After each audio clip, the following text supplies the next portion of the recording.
Hey, welcome back to the show, everybody. We have got with us author, prolific member of the paranormal high strangeness community, Paul Ieson. He's from Black Swan Radio. He just basically, he's one of the pioneers. So really looking forward to this discussion with him. He's Chris and him have connection too in the motorcycle range. That's like the biker. But they said he's got his latest book series out too, Immortals Among Us. We'll discuss that as well. First book is out. The second book we were just talking about. He's going to be out starting. I think he said January, February is when that's going to be coming out too. So we will definitely talk about that. But first off, this episode is brought to you by Radio. Go to Mixler.com, set up that account there. Follow Radio. That's ERRT Radio for our listeners. And just set up your account, and then you can follow Three Beards Podcast, Into the Outer Realms, Dimensions of the Supernatural with Maureen, and live drives with Ron there as he drives around, picking up Subway.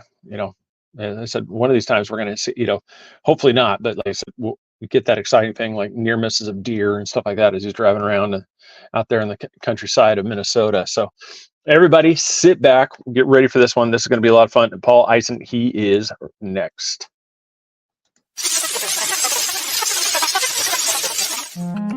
Welcome to the Three Beards Podcast. My name's Craig, along with Austin and Chris. Passed to a new generation of Americans born in this century.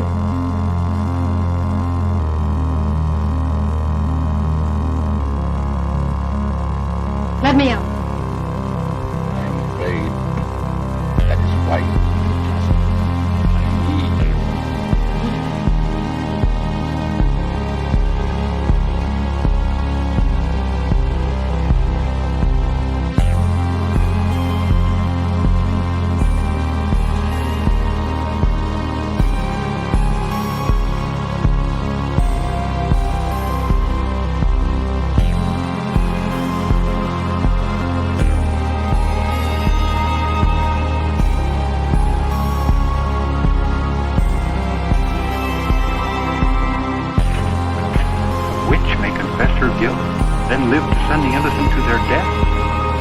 Justice and honor in Massachusetts colony?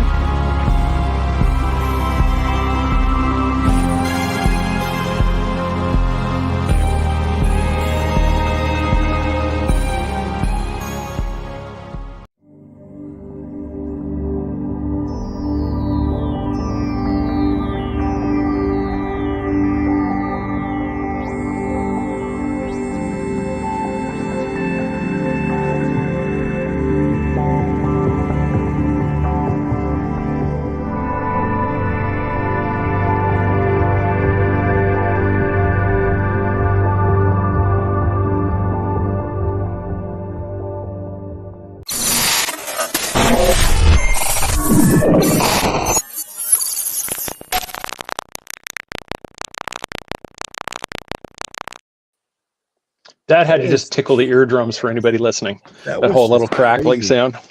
And Chris is on his side. I'm not sure what the hell is going on here. What the hell's going on, Chris? I don't know. I'm on my side. There you go. Well, I know. Hey, there you are. Yeah, I noticed that during the thing. All of a sudden, he was like sitting there and he just went to the side.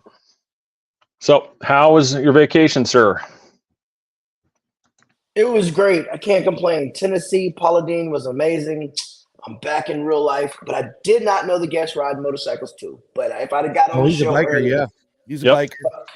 If I'd have got on the show a little early, I would have realized that. But we'll talk after. Yeah, so that's one of those things too. Like I said, let's not keep him in the green room for too long. Let's bring up Paul Ieson. How are you, sir? Good evening. Hold on, you need a better intro. This is where most people may remember and know who he is. Former host of Swamp Gas. Dead in 5. They're the ones responsible for that song. I had to put that in. What's going on? Yeah. What's up? Welcome. Yes, welcome, sir. Well, thank you for having me on the show. I mean, I don't come on too many shows anymore. So well, it's an honor. Thank you. Really appreciate it. He does the ARAP session. No. No. Oh, Brian. And that's the end of the interview. Thank you. Thank you, Brian. Gotta go. Fuck off. Yeah. Yeah. All of a sudden, just camera goes out. It's like, oh, that was short lived. No. So prolific author now, man. It's like you start the paranormal, show, and then all of a sudden you embrace the realm of the author. And like I said, you've got book 1 out of the Immortals Among Us, and the second one, like you said, if I remembered from what we were talking about before, January or February is when book 2 comes out. Yeah. And I even threw Bigfoot in the Yes, he did. Oh, really? Yes, I did. So based off, for anybody, I'm going to butcher it if I try, but I mean, like I said, if anybody looks at the descriptions like on Amazon that gives kind of like the rundown of the books, that's a just based off that excerpt that I read there, that would be really interesting to see how you were able to tie in that into that realm. That'd be really cool. How you're able to cross those over. That'll be pretty cool. Well, not to give any spoilers away, I'm not going to do that. But in the second book, the main character back in 1862 or whatever, during the war, runs into this person, this Bigfoot, not meeting to, and they become friends. And then it fast forwards into Immortal Apocalypse, which is the name of the second book. And the second book is the apocalypse, the way the Immortals would have to deal with it. And the whole basis of that story is the lizard people who are running the governments of the world are going to try to get rid of the humans and take back the planet. And the Immortals stop it. What the hell was Bigfoot? I got a preview of that. That was fucking great. Hey, look, Stevie String's in the house. I guarantee you nobody else has written anything like I just did.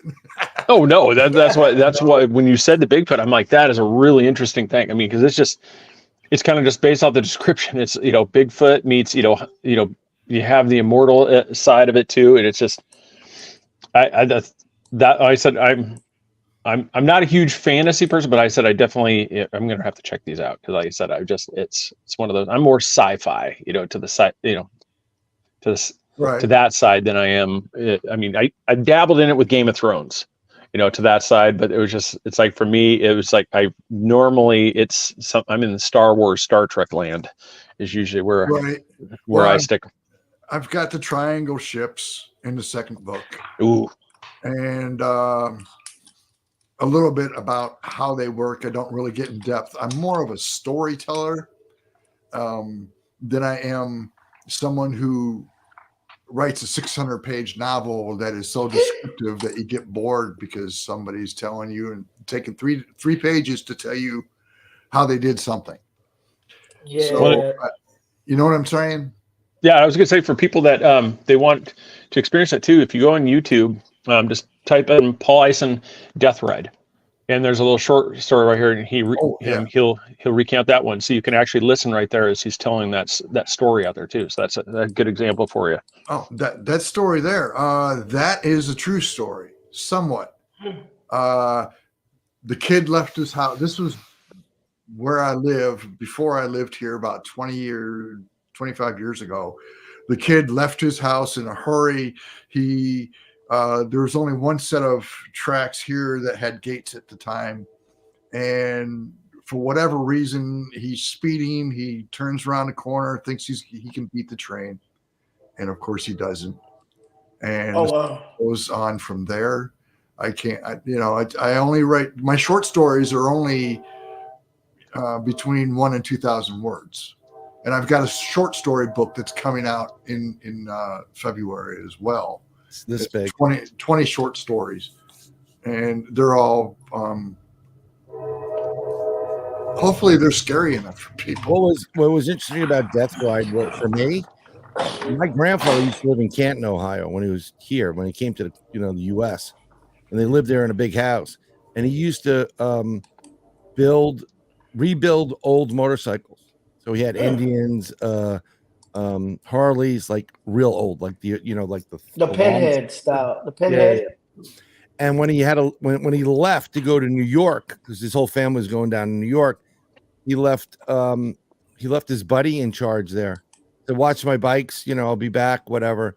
And that guy took a ride on the bike, and he never made it across that track. He got nailed.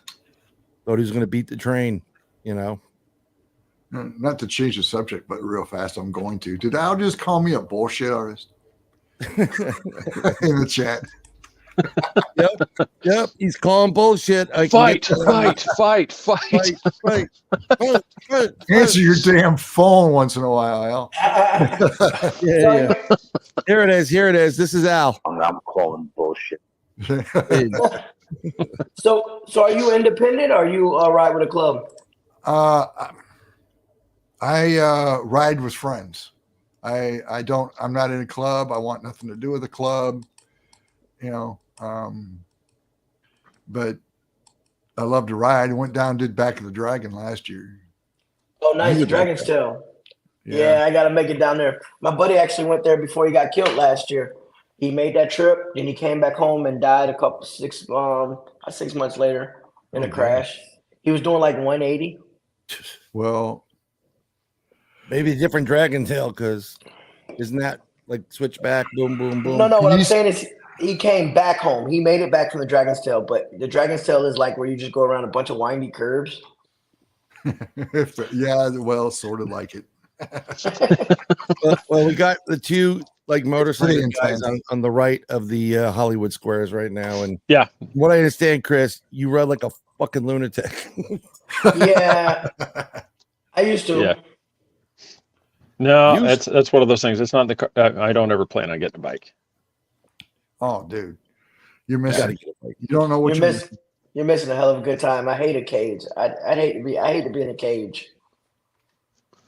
Yeah, I don't know. It's one of those. You look at those things like bikes. It's like you see it, you can see the freedom and stuff. But man, do I love the fact.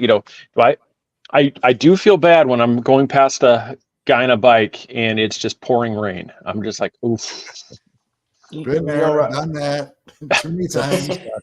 Yeah, you just feel bad because you look at him and you're like, like 20 minutes ago, that guy was enjoying the high life. They were just enjoying that ride, and then all of a sudden, things just turned to hell. It was a good idea at one point, and then especially here in Florida, all of a sudden, it's like that rain just comes out of nowhere. It's not just like it doesn't just like slowly build. It's just like 1 minute you're there, and next minute you're basically in a Cat 5 hurricane.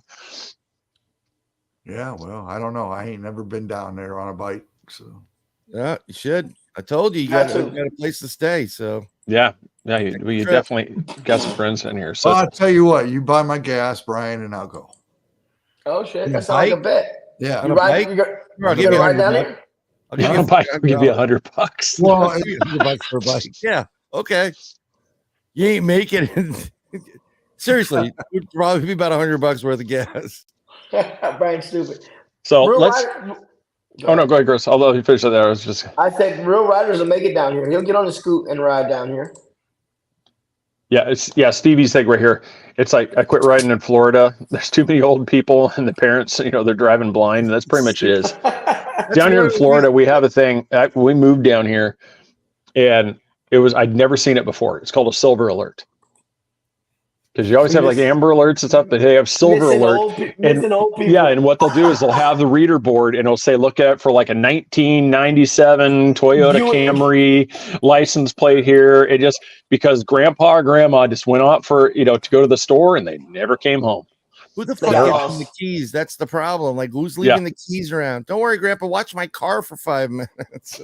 Nope. They take off and silver alert comes out because they're gone. So yeah. So oh, Al just said you're not staying in my room. Yeah, I read that. Yeah. Fuck you, Al. Grandma riding you're road. Not getting your ass down here either. So whoever gets here first gets it. Yeah, okay. Or you can just snuggle.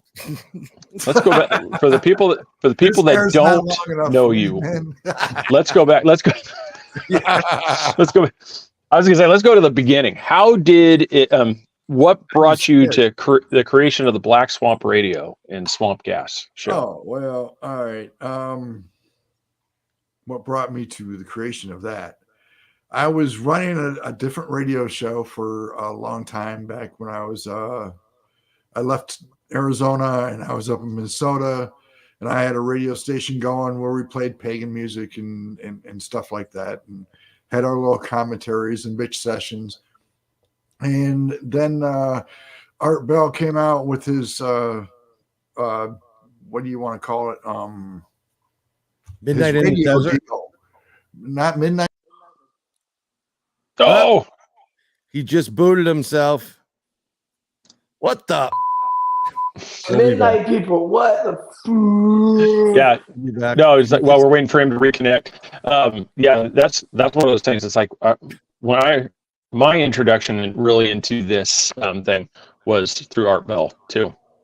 I'm sorry, I hit the No, you're back. You're back. hit the wrong button on the browser. Al's laughing right now. All right, Art Bell and his show. There we go. We're back. Well, not his show. The Keith, his webmaster. You know that. Oh yeah. That deal that he was doing. I wanted to get. I'd been doing it for so long, and I knew Keith sort of from talking to him, but he would never let me put my show on his thing, even though everybody else and their brother had a show on there. And it's like, okay, well, I'm going to change my format then. And I got into paranormal radio, and I was also playing old time radio on a separate channel. And my show was called Swamp Gas. And it was 2 hours long on a Wednesday. And that's where I met Brian and Al and Cindy and a whole sleuth of other people. And everything just went from there. Yeah, but you on your Swamp Gas show. First of all, he was like one of the first people to actually have like a what was it called? Like a chat board with the show. Well, yeah, I had an active chat room where Which you is could great. interact, and people would ask questions while you're busy doing your show. And I think one of my favorite shows was a girl I've known for the last 20 years who's a bard, and she's a musician and a witch and all this other kind of happy stuff. That was one of my favorite shows. And then there was Butch Wenskowski. Is that how you say his name? Wachowski. Yeah. He was great. He was on my show twice. I had him on 2 separate times. That man is awesome. Yeah. It's too bad he's gone now. Yeah, And, that was a tough loss, man. you know, I would have Al and Brian on my shows all the damn time because you know Paul how guests Sinclair, are. you introduced Paul Sinclair, Yeah, I did. who is like seriously in the top 5 of UFO paranormal researchers, in my opinion. Yeah, the last time I went to interview him, I forgot he was over the pond. It's like, Yeah. Oops. yeah. Oops. Sorry, it's 3 a.m. Yeah, that's one of those things. I think because like you're saying, it was, I think for me, right when you dropped off, I was telling the guys, it's like my introduction to a lot of like the high strangeness, the paranormal, and all that stuff really came from the Art Bell and just the stuff he brought on. I mean, I remember just being glued to the radio for just as he'd bring in these episodes. I mean, Mel's Hole. Yeah. I mean, who does not remember the Mel's Hole episodes? I still have the recordings of that show and the other call in the show and stuff. Oh, and it was just one of those things. It was my inspiration. Like when we were doing this thing, it's like I've told the guys, it's like it's not my place to tell you this person, this person's out there. Let the audience decide. I mean, just have a great interview. And I mean, you go through these things. I mean, and that's one of the questions, like, especially off this, I want to ask you too, because like with Art Bell, when you had the person call in, I want to say it was the one that he claimed to be the devil. Oh, that idiot. Yeah. Yeah. See, and it's, and it's like those is where, as the host, you could be like, dude, you're insane. You could do these things, or you could do the Art Bell way and just like, wow. So when did you first feel that you were the devil? And you go through these things and you let the person just tell their story. And so like for you, what was your moments like that? Like, the Mel's Hole, I mean, can you think of like some shows where you were like, this person, I'm pretty sure needs to be committed, but this is an awesome show. Hold on. Oh yeah. There was It's that couple girl. Remember the girl when you gave her the test? Oh yeah, her. Her. She's the ultimate. What was her name, Brian? I cannot remember. She was your old buddy's. He was like, he was flaming around with her. But Al will probably know who the girl is. I've got her now, like mermaid girl. I don't know. Remember she thought she was. This is before people started identifying, really. Yeah. And he said identifying. she said she was a mermaid, and she said she was a witch, and she said she had been a witch for several years. So I just went to one of the places that I know of online and asked her the background of who the gods were and the goddesses, just something that is common that everybody could look up. And she couldn't even pass that. He had a fucking book with her. I mean, like so. It was like a train wreck, and you couldn't look away. It was. I try real hard not to call bullshit, but I will call bullshit. Just like I half expect you to call bullshit. When you talk to me about some shit. So we'll get into that. Well, like I said, we'll get for people that don't. It's one of those things. It's like because I mean we're going to get to that one like we talked before the show. It's like on the outward on the face of it, you're like, dude, come on, really? Like there's no way. But it's one of those things. It's like, okay, once again, why be just so upfront and just like stone face? No, entertain it, listen to it. Like you said, take this stuff in. I did like you said, what is the worst thing that would come from this? We're going to have one hell of a story that you're going to be telling us here after a little bit. That's what we're going to get out of this thing. I'm going to let you decide whether or not you think he's completely, he's legit. If you think this is crazy, or if you think this is the precursor because he's trying to sell a book. I mean, that's what I was saying. Let the person, like you said, but I'm looking forward. So trust me, we'll get to that one. But there's the one part of the one book that I told you about that's basically between us three. Right. All right. That doesn't even come out during the show. Yeah. And because I don't get on many radio shows, I don't tell that many people, unless it's behind the scenes, I don't tell that many people about my heritage because frankly, it's not really a whole lot of people who are simply going to just think I'm fucking insane in the first place. Yeah, no, and that's saying. Let's do it. We've already teased him enough. Let's go for it. Boom. Go for it. All right, let's do it. So yes, sir. Let's go for it. All right. So here we're talking about this. This he dropped things like, that he is half, I don't even say half breed. That's just a weird way to phrase it. That's what I call myself. Half breed. That he's half human and half, off world. Take it from there. Like I said,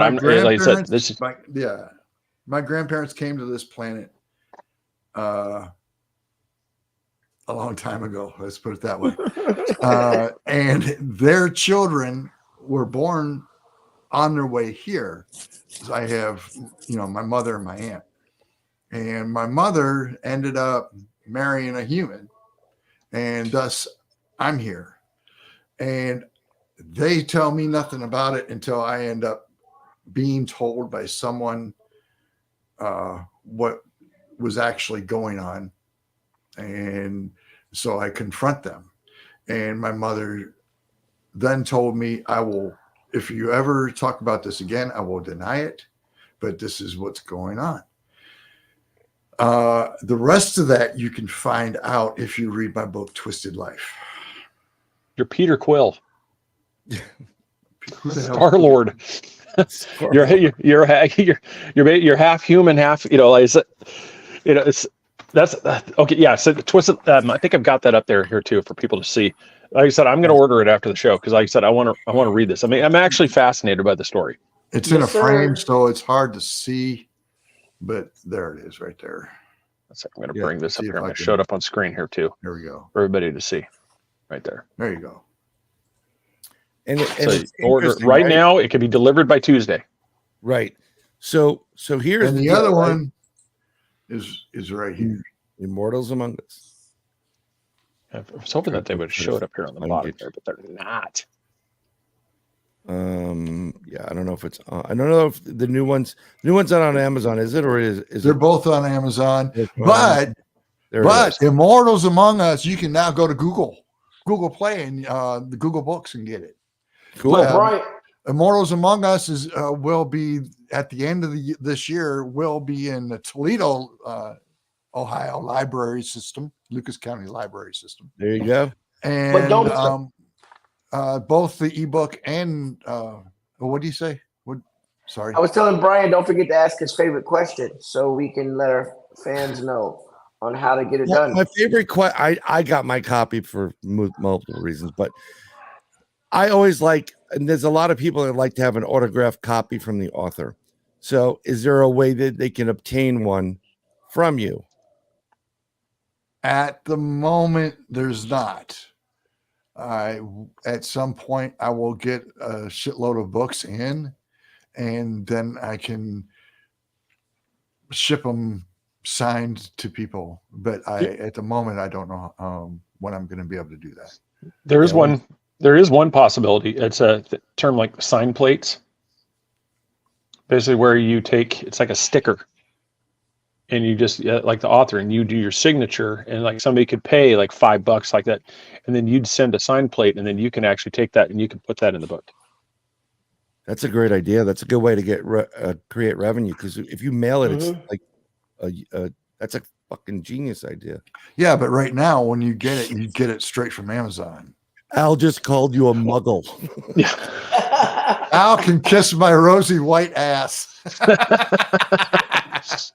This is fun. Yeah, no, it's like the sign plate. It would just, so it'd be like me ordering the book right here, like getting that, That's a getting the great Twisted Life one, idea. and then I'd send you via, however, PayPal, Zelle, however you send you the money, and then you would mail me a sign plate. So you would send me basically the sticker that you've autographed, you signed. Yeah, And what you do is then I take that and I put that genius. inside the book. That is genius. That is an idea, but I've never heard of that before. Usually people want to meet the author and have them sign. Mm-hmm. So if you want to host the author at your house, how can they go get you to come there? Give him. He said It's like a pampered chef party for authors. Yeah. Who's the bike guy that just go, Mom? Well, one thing too is because I know, the whole COVID era, really changed things for a lot of people. I know some authors, what they've done is they've adopted, like in the local, like where you're at up there in Ohio, it would be adopting a local bookstore, and that would be your home base. And then so what people could do is they could either meet you there, or they could go to, let's just, my favorite name, I always say Bob. Let's say it's Bob's Books, is where you decide to set up shop. Well, what they would do is they'd go to the website of Bob's Books. And I did this for my wife with her, Diana Gabaldon, for the Outlander series. I bought one, it was in Arizona. So I bought on their site, I ordered the book. And what they do is then they take the book, they set it aside, and then Diana would come in on certain times and she'll sign all these books. And then the bookstore ships them out. Oh, cool. And so what it does is two things. It would not only promote the local bookstore in your area, bring them business. People could come in and meet you if they wanted to at the same time, but it also drives revenue for both of you, both the bookstore and that stuff. So it helps them out. So basically, instead of like Amazon getting all the revenue, it would like directly to this bookstore. Right. What you say is an awesome idea, except the people who own bookstores around here, dare I say it, have their heads up their ass. So that is a problem. Toledo sucks in general, but yeah. What? So go to the next town down. So I did what you're talking about, sorta, at a tattoo shop. It's not too far from me. I would go down there every other day or every day, and have people either order it and come in, and I'd sign it, or I'd have books there and I'd sign them. That's great, and sell them. Yeah. But now, because I'm in the library system in Toledo, I can go down to the main library downtown, and with their help, I can have a book signing either inside or outside of the library, and sell books down there. So did you get in trouble if you signed the library copy? Probably not. Check it out and get you to autograph it. Well, I would, because then people wouldn't bring the book back. I know. Yes. What you should do is put up, do a PayPal, create a little receipt, a link, and have people contact you through Messenger and say, if you want an autographed copy, I'm going to send you a link through PayPal. It covers the cost of what, to ship. $5, boom.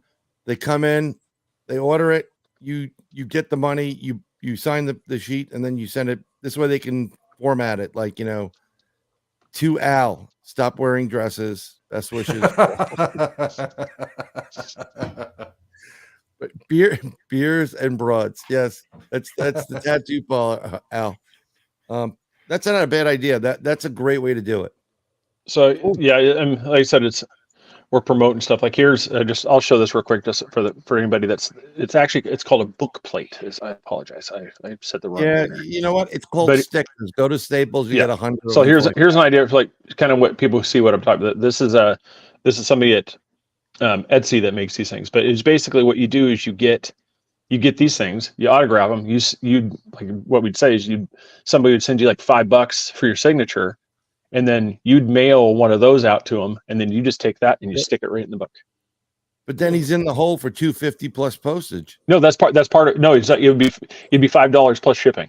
Obviously you get compensated, but it's like you could do something to where it's not.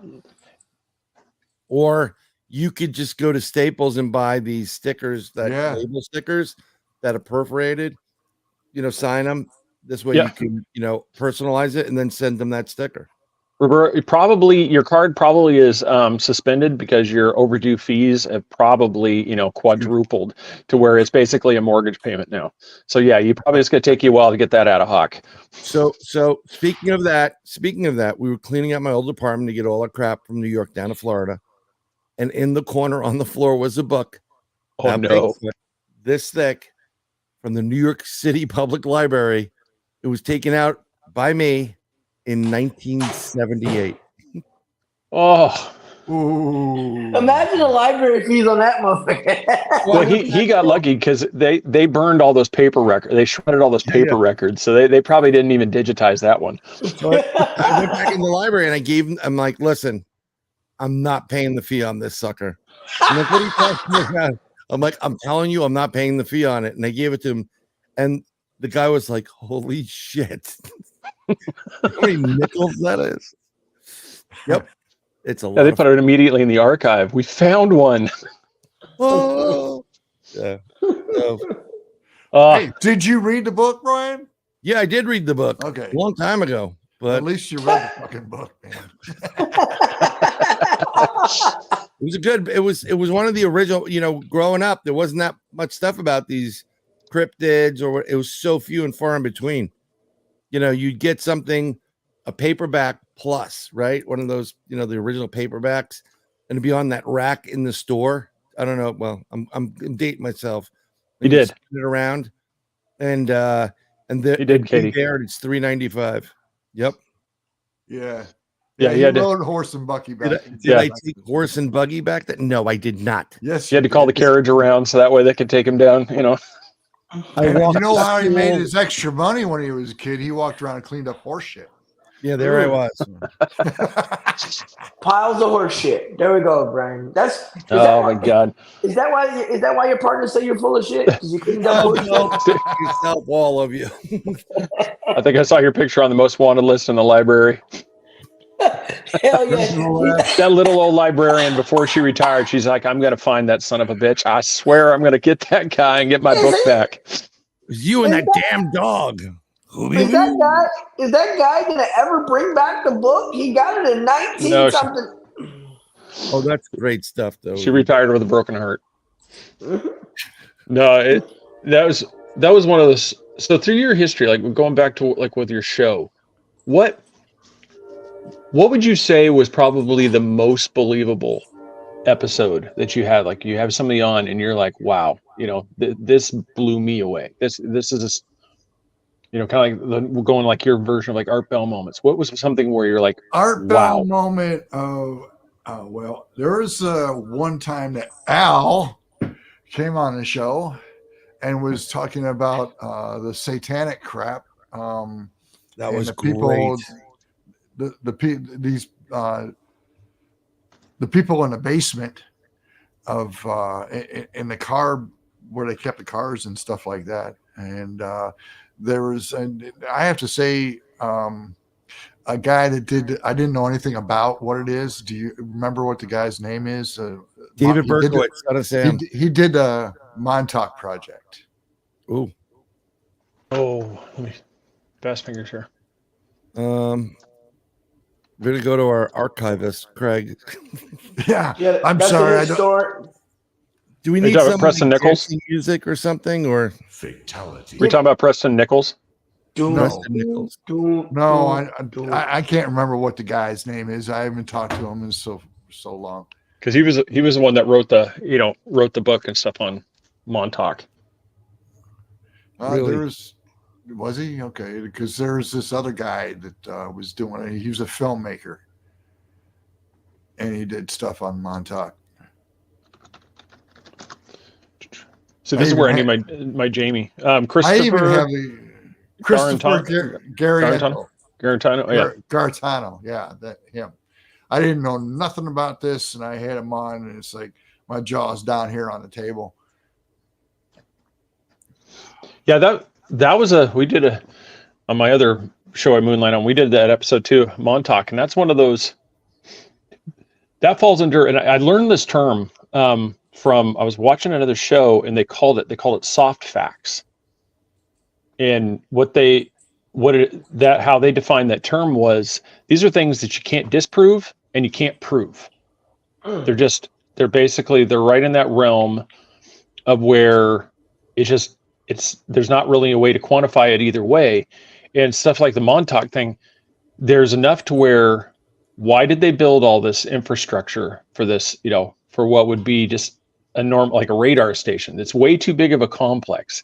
All these massive blast doors, all this stuff for just such a little thing. And then as you go through these things, it's like there's so many of these soft facts. That's what makes this this location such an interesting, and it's just, and not even a stone's throw across the water is another little place called Plum Island. Yeah. Which is in itself is a whole nother, we're talking Dr. Moreau. Yeah. Isn't that where they took all the plague victims or something? That's where they do all that stuff at. They do that's like a level. I forgot what the level is, level 6 or whatever the highest level for biohazard. That's it. Yeah.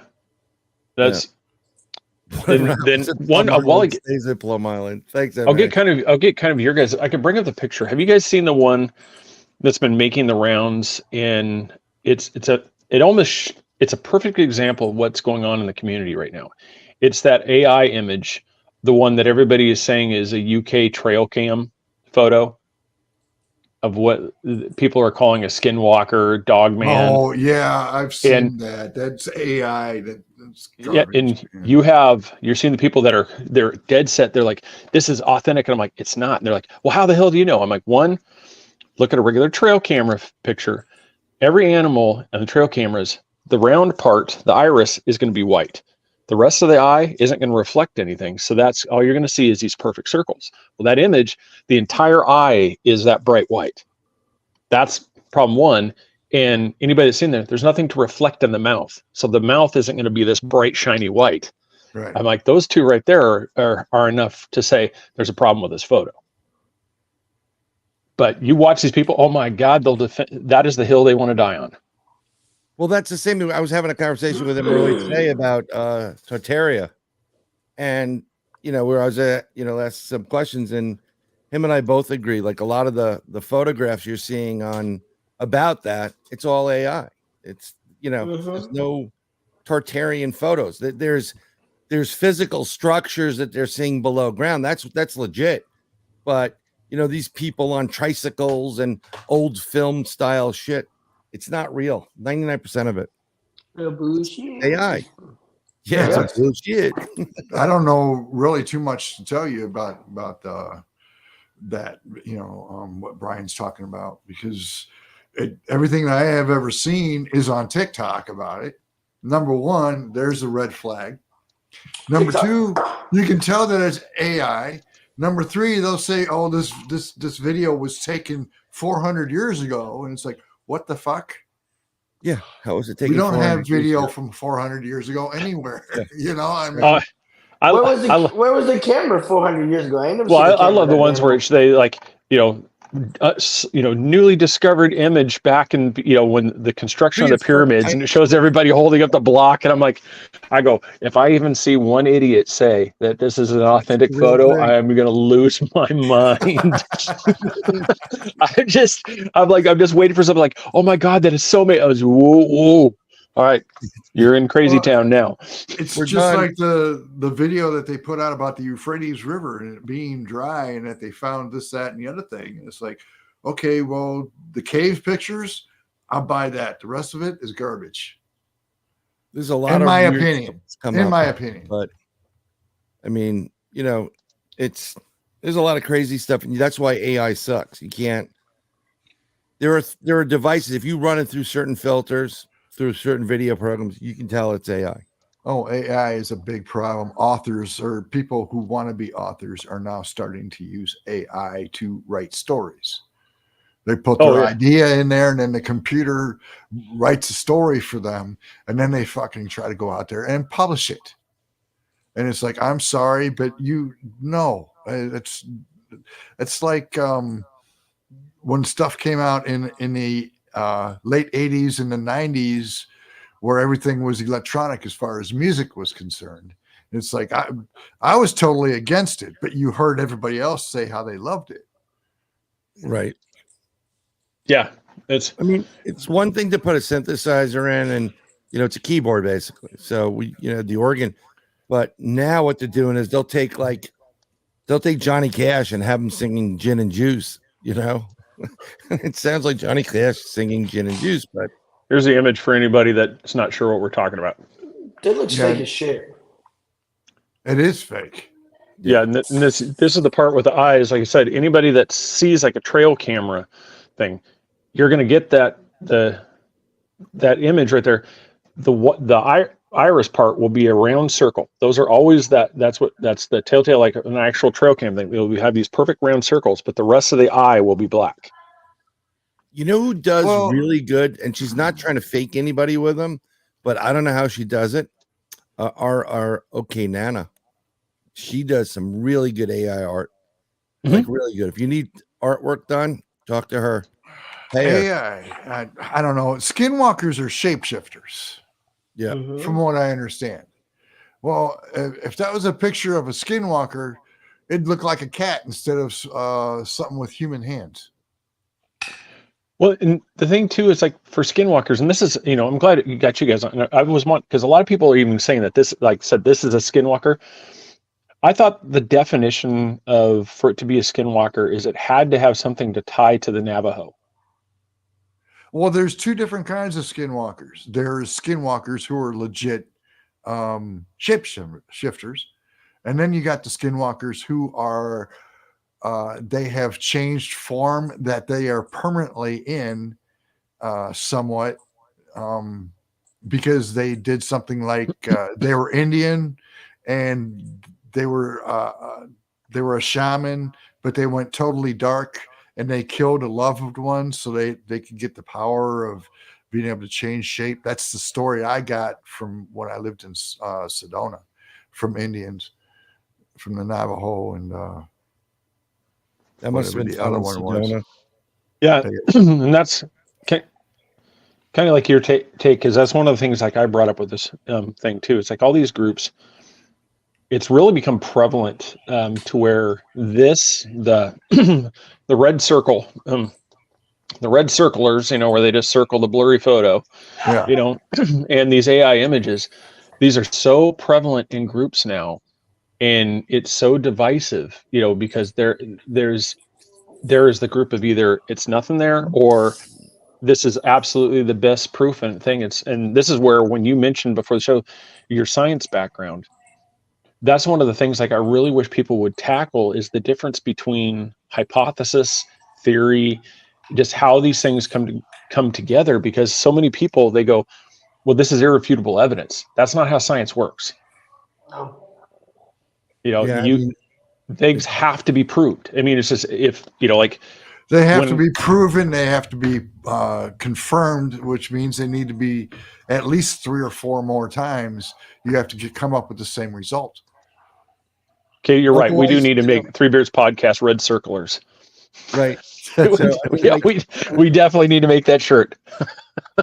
you know, I don't call it out as much as everybody else. I'll say something to the effect, if I find it not to be official. You know, there's not enough evidence here to really come to a conclusion. But I mean, you know, with the Al, you know, sorry, just not buying it. he's not going to buy it. Yeah. Well, that's I'm not buying it, or he's going to, you know, I'm calling bullshit. there it is. Well, that's just what it is. It's like everybody right now, that you'll see, like in a lot of these things, they state these things as irrefutable fact. And the closest thing we have, it would be what you describe as a hypothesis. We think this is what possibly is going on. It's not a theory, because we can say we hypothesize that this might have something to, like, interdimensional. This might have teleportation. There these things, but until we can actually physically prove these things, we can't ever say that this is a fact, because we don't have it. But there's too many people that say, I'm an expert on this. You know, you don't understand. I've been out there, and you're like, you've had experiences, but like I said, scientifically, you haven't met that burden of proof yet. Well, most people that go Bigfoot hunting are like scared of their own shadow in the first place. Yes, they are. Right, Al? No. I mean, how many people think that they're being they're being stalked by a 14-foot monster, and it just happens to be a squirrel, rattling through the bush? No, we've been in places where it's legit. It's well, no, I'm not saying every case, but I'm saying most people, just like what Paul was saying. You go out in the woods during the daytime, it's a cool thing. Nighttime turns out, you've got that little squirrel that comes running through there, and you swear, it is Freddy Krueger that's getting ready to pop out of those bushes and just shred you. Yeah. Oh yeah, nighttime comes around. I got woods behind me back here, and we'll sit out there at the fire pit, and all of a sudden you'll hear some of the animals start walking through back there, and you're going like, "What the fuck was that? What was that?" Everybody's well, I mean, you just hear this, and you're thinking Bigfoot's just running running a marathon behind you. Yeah, it's a rabbit.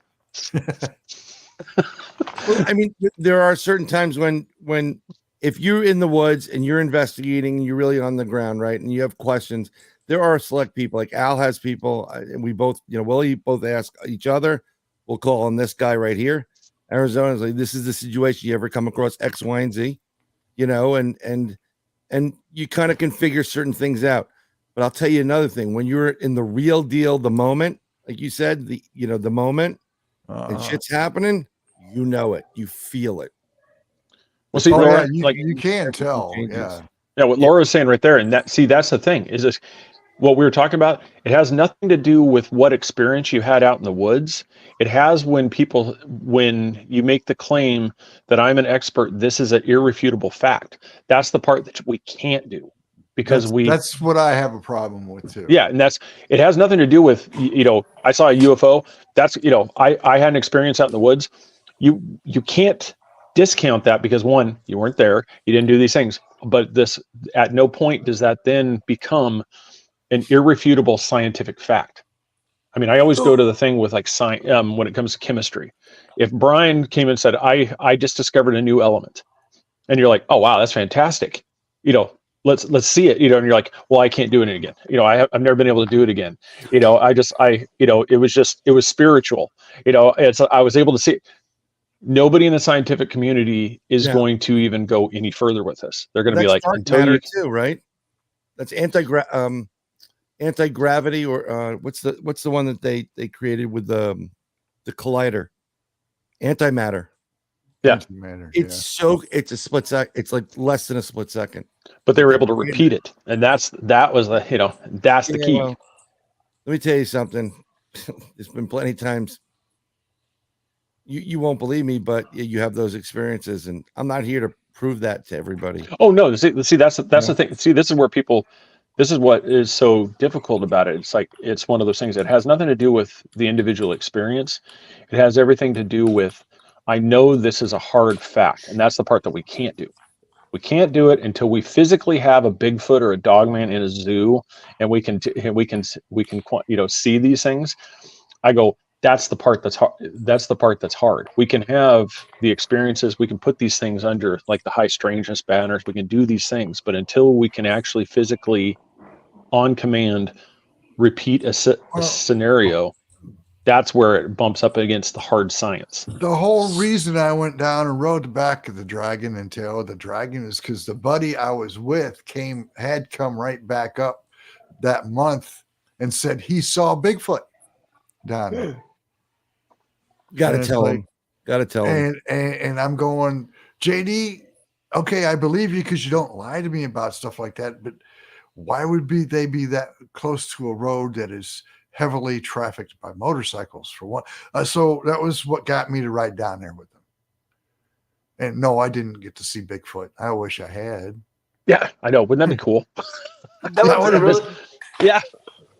I mean, that one sounds. I mean, I'm not disputing his evidence because I don't know him, but you're right. That would have been my first thought. Why would Bigfoot be around rumbling motorcycles? Maybe Bigfoot used to ride motorcycles in his past life. I don't know. Who knows?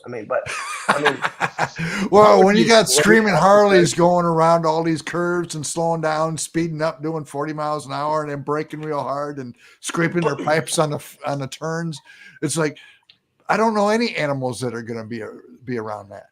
Maybe the vibration opens the portal. If you think he's a portal, if he travels between portals. No, maybe I don't buy that. I don't buy that portal shit. I like the way you're thinking, but yeah, no. and that's what I'll just keep stressing that for everybody. Like I said, trust me, what I'm saying is not discounting people's experiences. This is not a critique on that. It's the one. This where to start off is the people that claim to be the expert. I have irrefutable proof, and that's the thing expert ghost hunter. It's because if you ask people, okay, I have hair samples. Okay, let's see it. Well, they took it away from me. Of course they did. That's usually where it is. Like, all the samples have been destroyed. I accidentally deleted all the information. That's usually where we run into this problem. It's like when it comes into the hard evidence side, it's like we have to get these things. They're like, oh no, I get these all the time. Okay, then you should have hair samples all the time. You shouldn't, Smithsonian isn't just sitting outside your door waiting to take your next sample from the family of Bigfoot behind your house. It's like, come on. Get mad at you. Well, the Bigfoot came into the parlor, and I was doing his hair and the curlers, and the girl swept up all. Okay. Yeah. So let me understand.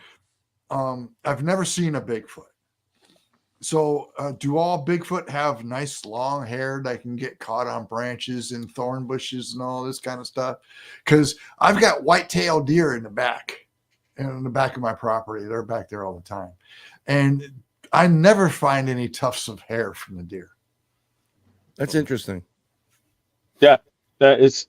And I mean, I'm curious too. It's one of those things because I talk about, I don't know if you ever remember, remember this, what happened in Tampa Bay, the guy that faked the penguin, the giant penguin. He had the iron boots, and he'd go out there and he would actually put these giant footprints in the sand, and everybody thought that there was this giant bird cryptid that would leave these giant footprints in the sand. I never heard this one. Yeah, it's a really fascinating.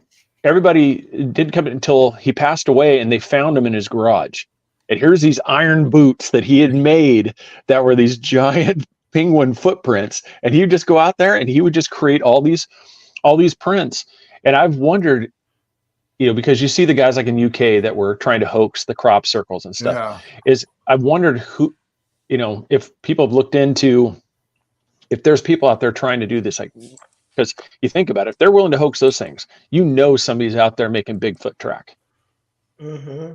Yeah, because they're going to want the clicks. They're going to want the notoriety and the attention. There's a lot of people that are doing that, and there are people, they're making money off of it. Mm-hmm. And that's, unfortunately, and that's kind of revolving back to like what we were talking about. Yeah. like especially from the time like you were doing your show to especially now, there are so many people in a lot of these groups and in the community that are doing it solely for the attention.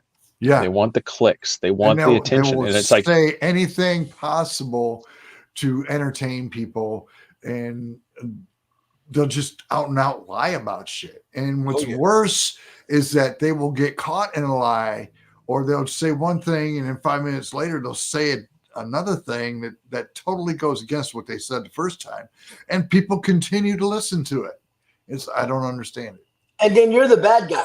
Well, Yep. I thought you said this 10 minutes ago, but now you said, "Oh, well, my recollection." Yep. Your recollection. I'm the asshole. I'm the troll. I'm the hater because Blocked. I said something. Block them. I mean, it's most sightings near a power plant. Yes, they work for the electric company, Joanne, and that, Joanne, that's one of those things too. And I'm glad you brought that up, because that's one of the curious things. What do you guys attribute the way that most of these sightings seem to happen around like power plant areas? There seems to be like UFO activity. There really seems to be like cryptid activity somewhere around these power generation areas, whether it's the hadron colliders, some of these like nuclear plants. There's happens to be just this thing. I mean, it's one. Is it galactic tourism? Let's go look at these primitive creatures that are still using this power system, on the tour. That's interesting. Yeah, because I've wondered that because it's like, what is it about a nuclear plant that would be so fascinating to another species from off world? I don't know if I don't know if they Bigfoot and that hang out by the nuclear plants, but they definitely travel through a lot of the electric corridors, the overhead, high wire, high intense lines, because it's easy. No one's going there. No one's going to be there. And they may draw some energy from it, because I do think after our experience, I think they use it to convert their physical flesh into an interdimensional, entity and travel interdimensional. That has nothing to do with it whatsoever. Well, it ain't for them plugging in with Marshall lamps, right? What commercial? It has Back down to do with they can suck the energy right out of the sky right there at the power line because it's that intense, and they can recharge their stuff, their ships. So if they're low on power, otherwise, why are they going by a nuclear power plant? I don't know, to check up on it and see if they've made any improvements to it, so they know how to shut it off if they have to shut it off. Because I was going to say, would you give validity to that theory that when we detonated, Fat Man and Little Boy, when we did that first test, that was a universal, alarm system that went off, like, oh God, big red flag. Yeah, I agree with that. Yes. Yeah. These creatures just split the atom. Well, this planet was reseeded after the polar shift by the Anunnaki, and they're not going to allow humans to just destroy it. Too valuable? The planet? The resources? Is it too valuable? You've got so many thousands of different species here from other worlds, where they originated from other worlds, and they live here. And they're intelligent, but people can't understand that they're intelligent because they're not going to sit there and smoke a ball with you and talk shit. They're going to do what they do. I swear octopus are one of those. Octopus are fucking totally not from this planet. Yeah, I swear that those are that we're watching a real life alien, swimming around in the ocean right there with those things. They're definitely doing that. Because you have the mimic octopus. For anybody that does what those things are those are incredible. They are awesome. To answer Brian, for what the other thing, I'm sorry, sometimes I have a difficult. I had a stroke at one point. I had a triple bypass just over a year ago, so my memory doesn't work all at once sometimes. And Oh, he was talking about how these UFOs can stay in the same space and stuff like that, right? That's what you were saying? No, I mean, what I was saying was because of our experience, it went from point A to point B, 2 miles down at the other end of the lake. The only way you can do that is if you open a portal, go in it, and come back No, out. it's not. They are within our space, but they don't hold the same space. Okay. You can see them, but they're not occupying the same space as we are. So it's They almost use like it- it's dissolve over the space. That's a new one. I've never heard that one. Space for them is just basically the way the ships work. You think where you want to go, and you go that quick. That's kind The of ship cool. is just so they can contain you inside without you going poof when you go out into space. Gotcha. So is that kind of like the quantum entanglement thing, to where it's just where they talk about like when one thing is affected here, it's affected, on the clear other side of the universe, and to where that's where they think that's how some of this travel happens, instantaneous. It's one you can go from here to there and just like boom, you're there. Yeah, you don't even fold space. You Yeah. just go. Right. That'd be great after you go to like the cantina and you're drinking for like 9 hours. You're like, fuck. Well, think about it this way. Take me home now. Here's another way that you can think about it. It's like this. All right, you've got the space in between spaces. Okay, you got your atoms here and your atoms here, and you've got the space in between. That's what they're occupying, is that space in between. Remember when I used to talk to you about the moment, Brian? Yeah. That is the moment. It's the space between spaces. It's a whole nother universe. You enter that space and you come out where you want. Yeah, we've had you actually referenced that when we had a moment when everything just changed and you were like, what the heck's going on? I think it was when after the UFO sighting, we were coming back to the next ground. We were going to go call Cindy, and then it was your first show on my show. These people, we heard like a family walking in the woods at 12 midnight. It's like, oh, let's go for a pleasure walk. But all of a sudden everything went dead silent for you.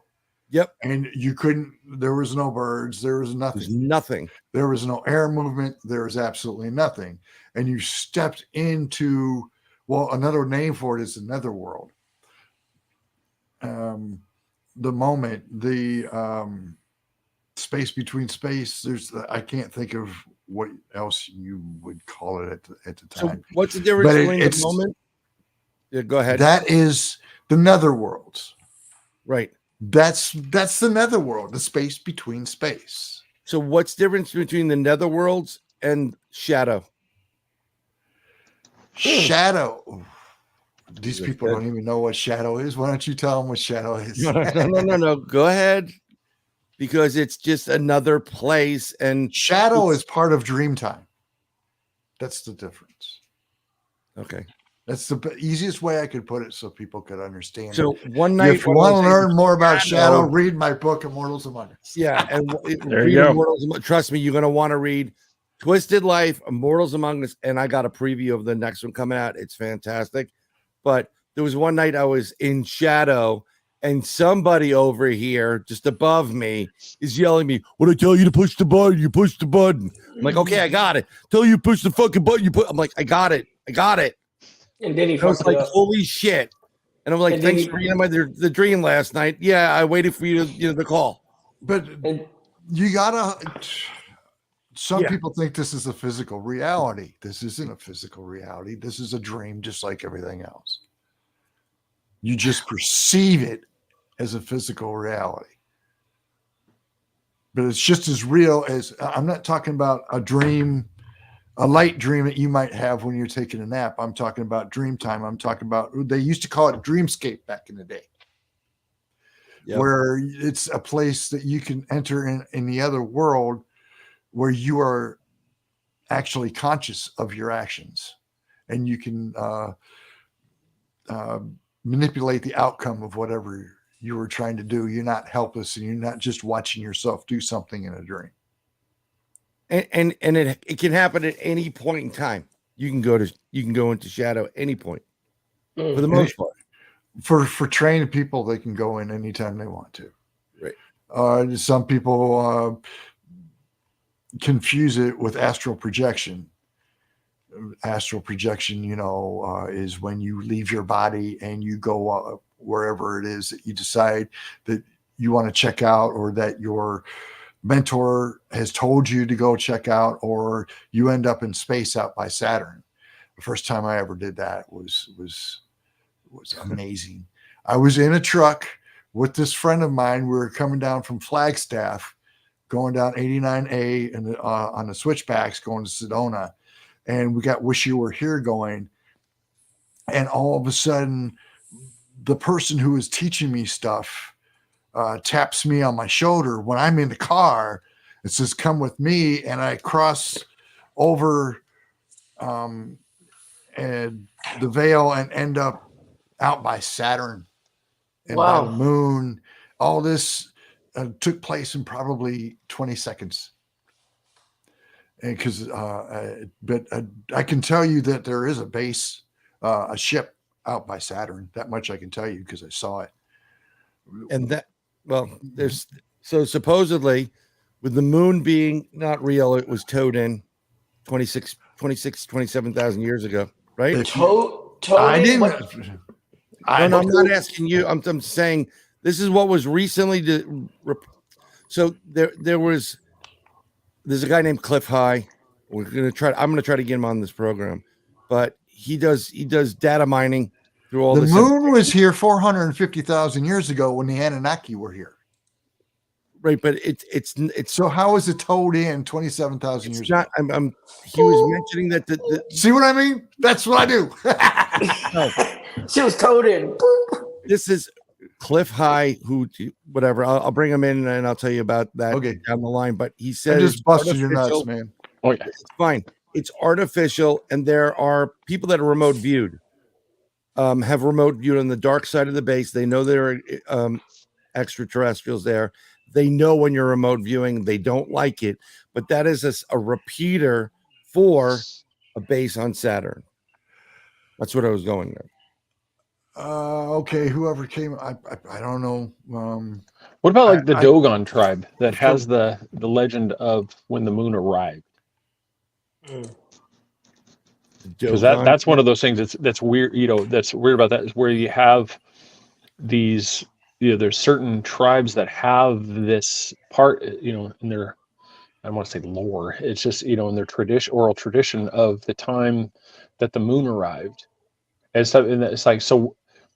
Is that something we take more of like on an allegorical sense, or is this something to where like they may have that this might have actually been a legitimate event where one day you wake up and ooh, there's a big white orb in the sky. It's just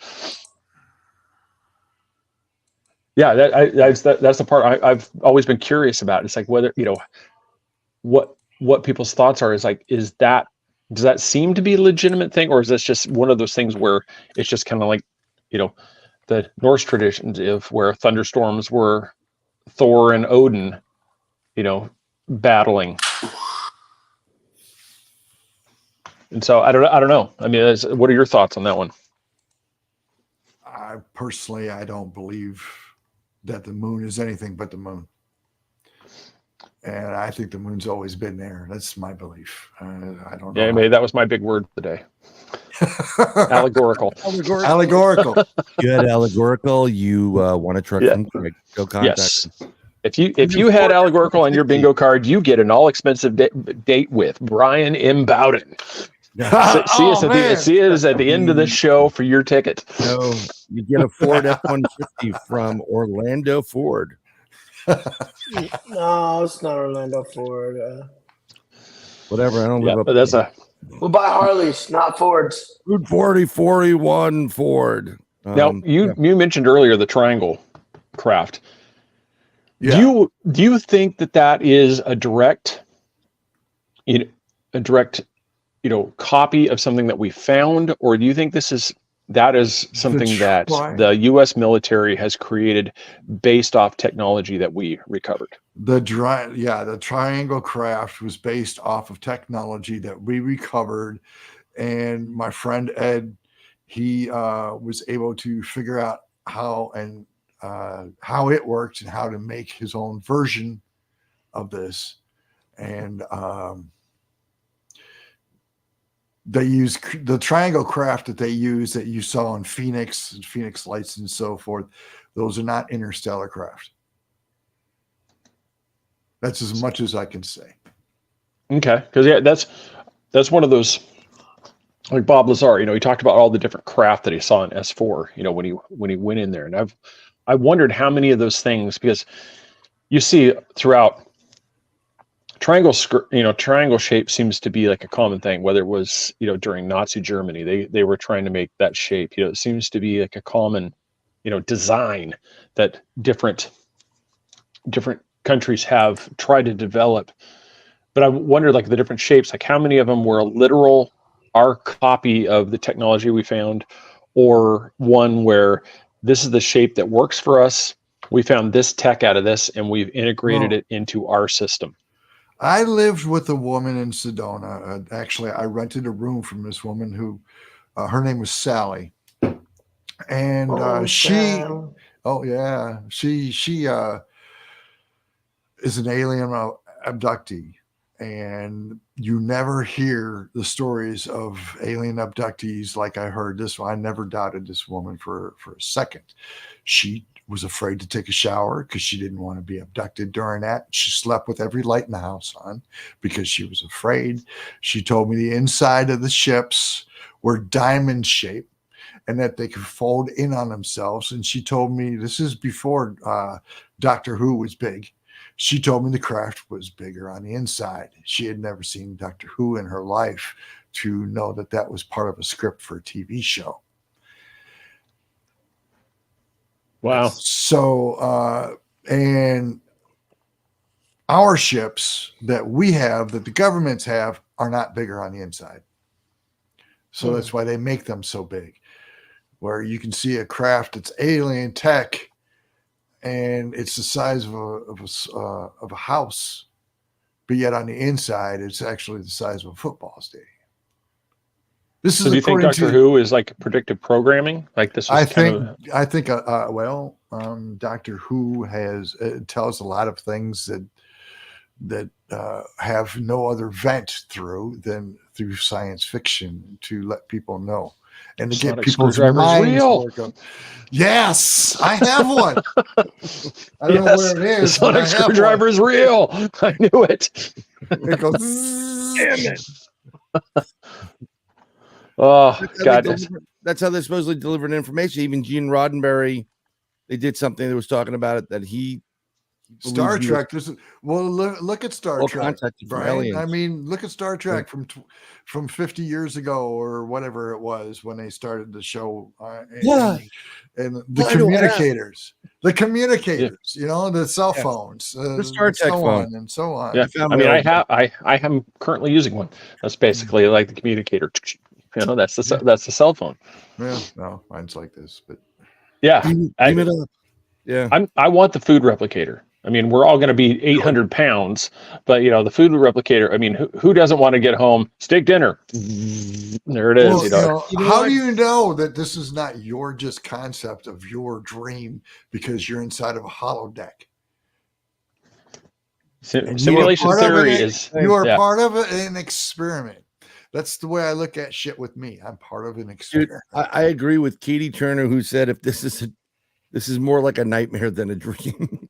So I don't know. Life is what you make. This is the holodeck. Check, please. I got theater tickets. Yeah, I want Synchronol. That's what I want. Well, this is one of those where it gets real cerebral for a lot of people too. It's like when everything we have is energy. There's no such thing as solid matter. That's right.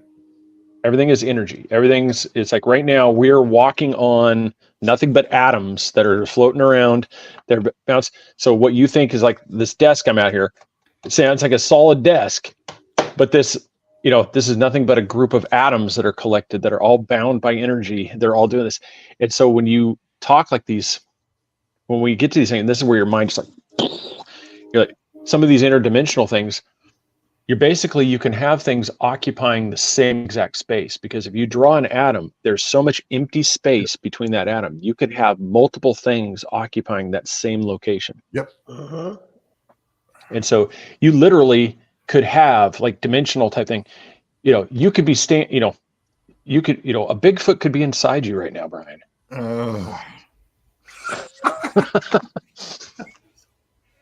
That would just. That's another T-shirt. Let's go with that. The Bigfoot could be inside you.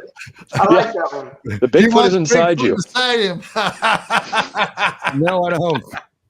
And you can go. Is Brian going to be bent over on this T-shirt? I mean, God, that hurts. Damn. And Vaseline on the back, or is just going to be? As long as you get dinner first, that's the requirement. Brown sauce. Dinner and a movie, something, dancing, anything. I need the big tube of KY. Well, see, that's Katie. That's the thing too about that whole theory. It's like we base one of the ones I really heard is that like the simulation thing is we all have a user. Tron was kind of talking that where we all have a user. Some of ours are incredibly lazy. Others, are the rage players that just completely go like rage quit. Then you have the other ones that are the meticulous, or they're like what gaming term? They're the farmer. They're the ones that just like to do repetitive things, just like they're overly involved. RPGs. And so the simulation theory is one. It's like when you really dig into it, you can definitely see the validity that there is a chance that we are in a simulation. Right. And then, so it's just a matter of like, what generation of that simulation are we Sims 1 or, where we're all kind of like, or are we further along type thing? I mean, I couldn't tell you. Interesting. I was coming back and my both daughters are there, but my oldest daughter's boyfriend was in the car. My youngest goes, that plane wasn't moving because we were moving past Palm Beach International Airport. She goes, no, it was just there. And I've seen planes in that area, in this area. First time I've ever had it. They're not, it's like that glitch in the Matrix. They're not moving. They're just frozen in the air. That is Steve, kind of like the Matrix, yeah. Right. Where that's not air you're breathing. Yeah, pretty much. Once you start really getting into this realm of understanding, like the atom thing, where we're talking about all the space, you're basically that scene where Neo awakens and he sees everything goes green and all the stuff.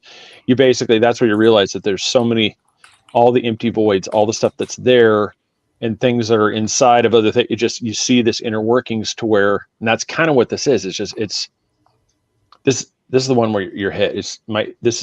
This topic is so brutal for my ADD. I am telling you, it's like a squirrel. Yeah, I am. I'm like, ooh, shiny. I'm off to another. It's a combination of the Matrix and a video game, right? Mm-hmm. Fatality. Yeah, that's what it is. In video games. Yeah, who gets the level up. That basically depends on if you believe in that version of the simulation theory. It depends on who has the more, the more in tuned user. Shall we play a game? Shall we play? Chris? Here's a bonus question. Do you know what movie that's from? I know it. Chucky. No. Shall we play a game? I don't know. Matthew Broderick, Global Thermonuclear War. His name was Joshua. Oh, I can't think. I know what you're talking about, but I can't think of the name of the movie. Uh-oh. Yeah. I'm sorry. It was that. Yeah, no, that was one when you watch it. That was back when people were starting to really understand, like the Commodore 64 came out and everybody's putting their phone on there. Yeah. To play the game. Bing, bing, bing. It's an AOL thing. It's God. The term is God. Maybe you guys can help me. It's the one one of where names, by the Joanne way. had brought it up earlier about why, like UFO aliens, why they haven't actually made direct contact yet. They don't have And to. Because humans are stupid. yeah, and I was gonna say that's the dilemma that it's that dilemma. It's the guy. It's the guy's name is part of it. It's that thing where if they did exist, why haven't they contacted us yet? It's that whole package thing. There's like this whole. I can answer that one. All right. Bill and Nancy Burns, they had a radio show on Keith's network, and they were the first show that I ever listened to on that network. And I called them up, and Angel's on there that night. And that was the very question.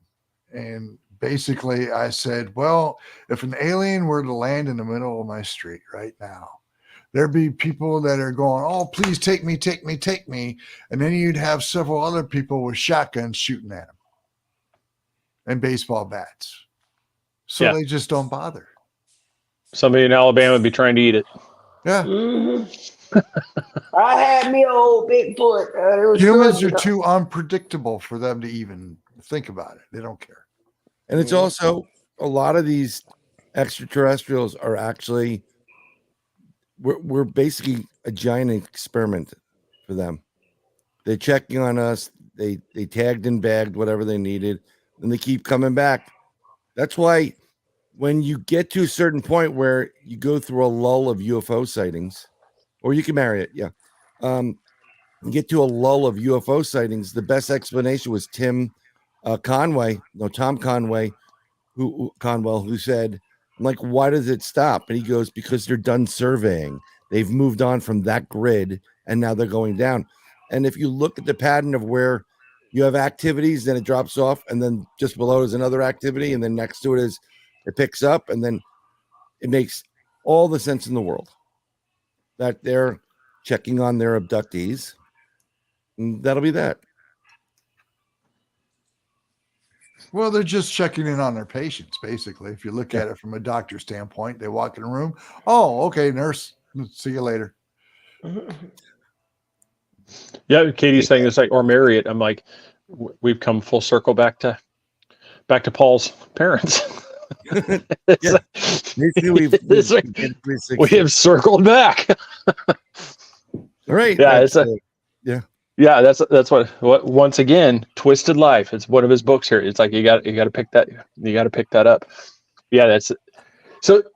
I think they would enjoy Immortals. I think people would enjoy Immortals Among Us more. Immortals Among Us is just fun. Twisted Life is. I've had mixed reviews on Twisted Life. Immortals Among Us, I have countless good reviews over the years. It's a really good. They're both really good, but start with the Immortals, and then you can go into Twisted Life. But Twisted Life is such a. I mean, if you can make it past the first chapter of Twisted Life, then you'll enjoy it. I'll put it that way. Yeah, that's a sell. It's like we got to make it through the first chapter. Oh, wow! I mean. I got to be honest with you. I'm not going to, I don't try to mislead anybody. An author only wants people to read the work. There's no way I'm going to ever become a Stephen King. So I just want people to be able to read my stuff and say, okay, I enjoyed it. Yeah. You might be a Stephen King. That's just it. It's one of those, you got to, what we talked about in the thing, it's like whether or not you believe, the story, like it's just one of those things. If it's told right, it's entertaining, and that's what you want. You want to be entertained. It is, and if you make it through Twisted Life, you will cry at the end. Mm-hmm. So there you go. That's just it. It's one. I definitely got to get it, and like I said, and I'll report back to you. Brian cried like a little baby when I was reading it. No, I didn't cry one bit. I cried at some of the fucking words the grammar. But other than that, and I'm not even a grammar guy. That's why you and I both need editors. But that's why I have an editor. Right. I'm telling you that when you read his book, it's not like you're reading a novel all professional, and Bob said blah blah blah. You gotta read it from the perspective of sitting around campfire, shooting the shit, or at a bar, and one of your buddies is telling you a story, and that's how it's read. And all those grammar Nazis, go kiss my ass. It's a Cat great, has read my work. story. Al in the chat has read my work. Al has. He says the first chapter is 2,000 pages long. Yeah, but thanks, No, it's Al. not. We got him the coloring, book version of Twisted Life. So he's like, "What is the 6 again?" It's blue, Al. It's blue. Get the blue one. Yeah, good. Oh my God. Yeah, it's fun. Yeah, this is one of the. I mean, just basically the talk right here. I think it would be actually just be a blast, like you said, to be out at the campfire and just talk about these stories. Oh yeah, you're sitting at the campfire and roasting marshmallows and freaking out about the squirrels that are running behind us. You're drinking some scotch and smoking a cigar, and I can't do either one of them anymore since my heart attack. But listening to tunes and telling stories. They can't take away the things the two biker loves, cigars and Jack. Well, cigars are what made me have my heart attack, man. Are you serious? I was one of the idiots that inhaled them. Oh, sorry. Nah. You had your heart attack. It's all clogged up from, being ornery sometimes. It's all stress. Ain't from cigars, ain't from the liquor. Actually, my grandfather who had heart attacks, the doctor even said, take a little a day. It thins the blood. Well, I plan on going up to the liquor store here this weekend and getting me some Johnny Walker Black, some cinnamon. Well, no, cinnamon schnapps. I'm gonna get me some cinnamon apple Everclear. Oh, good stuff.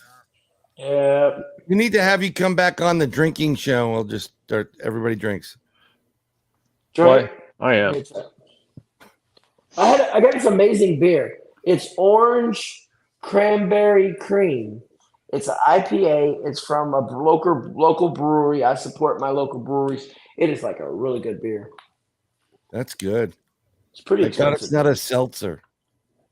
Oh no, they make their own seltzers here. So when you come, please, God. So you went up a level with them, and then you just tank. Seltzer. I'll have a White Claw. But as I say that, I'm drinking a hard cider, so it's like the hard cider gives me the shits. I can't drink man. Like I like to drink. Craig knows I'll down like a 6 in like 2 hours. Hard cider, I'll have the runs and no buzz because it's too weak. I'll be like, what? It's all about the flavors. It's not about getting hammered. It doesn't have a flavor. I need to at least feel something. I mean, after 2. I mean, this IPA is like 6.9%. They got some that's 9% alcohol. Swamp shits. Look at that, man. Swamp shits. You're right. No, but that was one of those things. Like Laura said, the thing. How cool would that be if just one of these times, like, eventually, we could have like a get together where everybody just we meet up at some location. We just have like a big old camp out. We just find some place.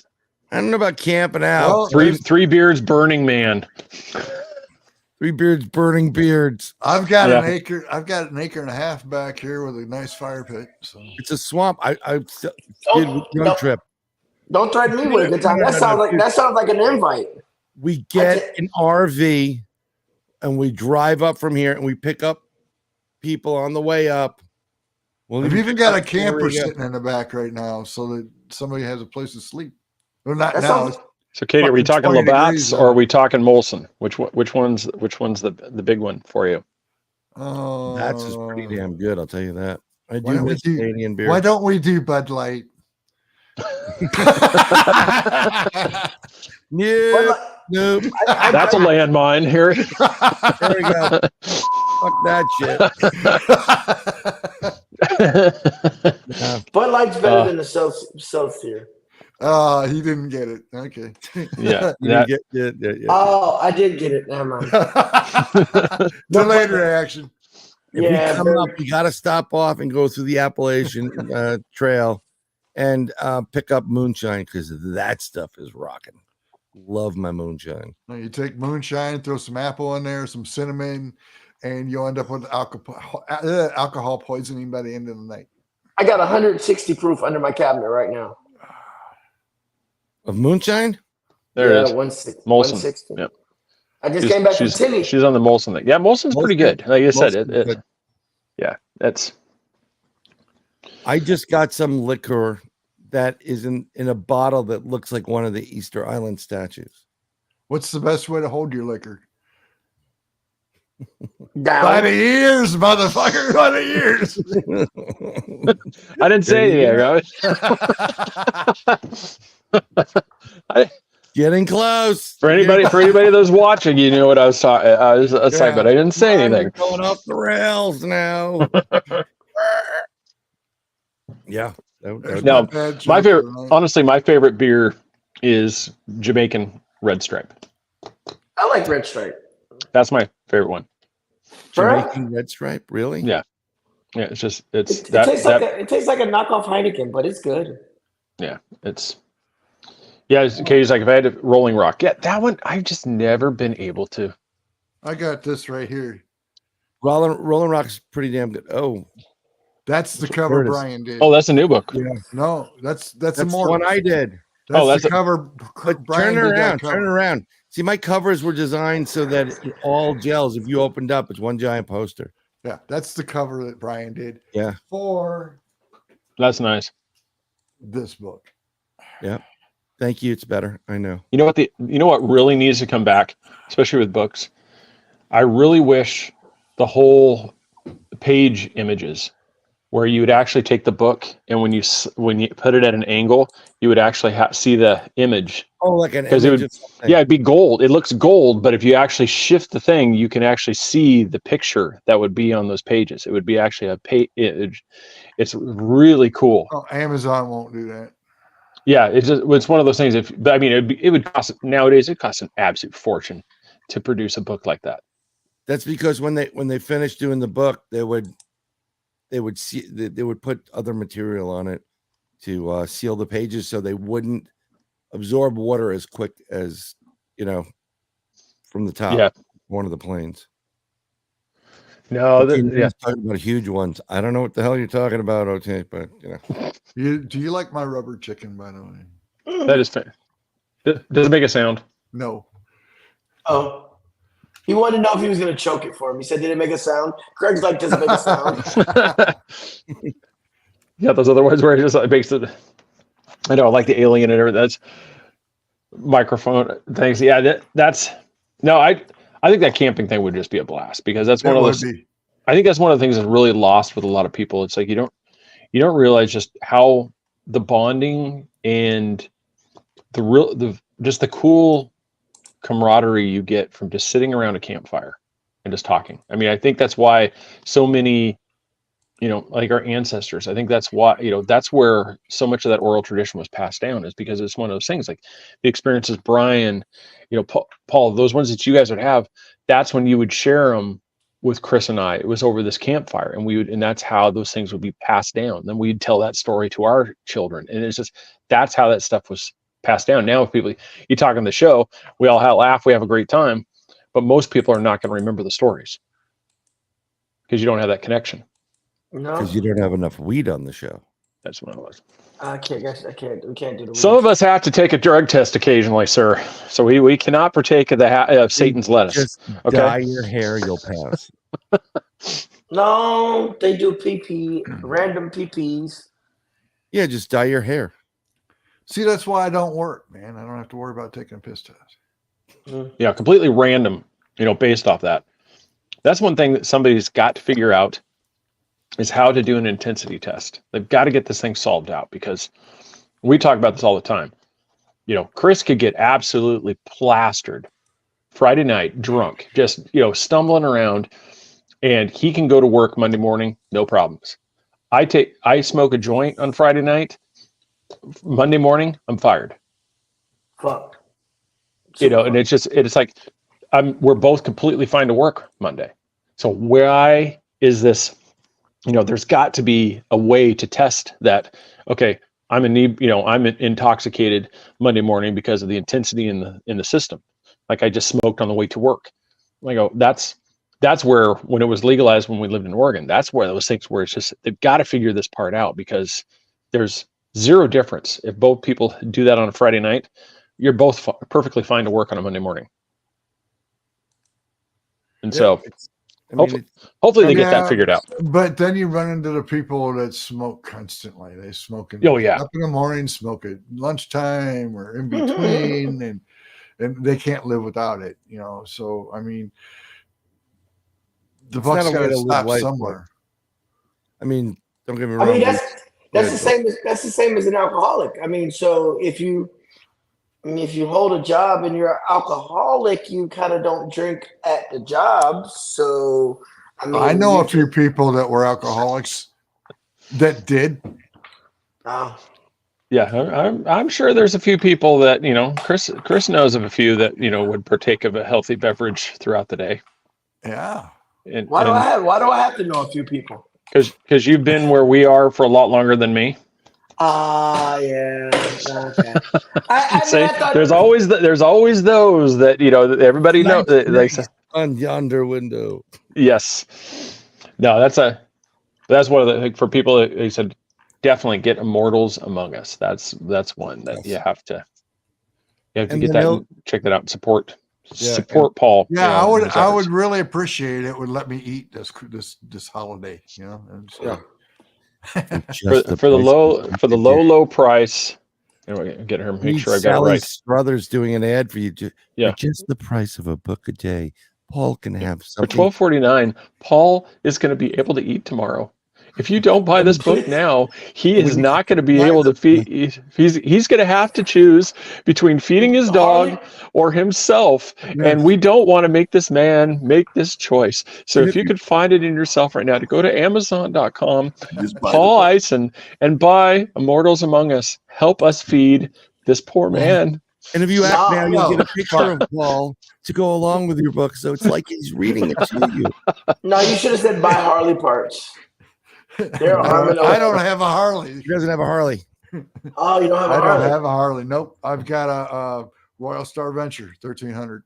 Oh, because you said switchback. So I know at one point in time you had a Harley, correct? No. I've never owned a Harley. I never will. What's the switchback? A switchback is the turns and mountain going up and down a mountain. The switchbacks, I'm such an idiot because I was thinking you were talking about a Harley switchback. He was like, I was riding the switchbacks, and I'm like, okay, he's riding a Harley switchback. I'm such an idiot. That's now switchbacks, back, left, that's right, all right. left, right. Yeah. No, I think if I was ever to own a motorcycle, I would have one of the classic with training wheels, the Indian. You know, that style is okay. Well, if you want to buy a bike that costs as much as a fucking house these days, get an Indian.